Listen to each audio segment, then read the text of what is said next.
কোনো দিকই দেখি নে। এই জোরে যা জোরে যা। আমার ছাগল ডাকিস নে। সবার ছাগলই আছে, আমার ছাগল গেল কই? যাই দেখি কারো জমিতে ঢুকলো কিনা। ও ভাইস্তে, হ্যাঁ চাচা। আমার ছাগলটা দেখেছো? না তো চাচা, তোমার ছাগল তো দেখিনি আমি। আরে ওই জায়গায় তো রেখে গেলাম, সে ছাগল তো খুঁজে পাচ্ছি না। এখন ঈদের বাজার তো, সময় ভালো না। দেখো খুঁজে টুজে দেখো, আশেপাশে ঘাস টাস খাতে পারে।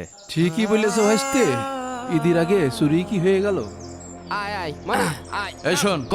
তুই এখান দাঁড়িয়ে আশপাশে সব খেয়াল রাখ, আর ছাগলটা দে, আমি বিক্রি করে আসি। না, আমিও তোর সাথে যাব। তুই যদি ছাগল বেশি দামে বিক্রি করে আমাকে কম টাকা দিস তখন? কে, তুই আমার বিশ্বাস করিস না? আমি শোন নাকি? দে ছাগল দে। শালা শ্বশুরটা। বুঝলি ভাতিজা? জি চাচা।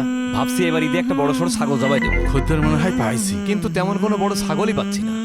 ভাই একটু শুনবেন? জি বলেন। ছাগলটা বিক্রি করব,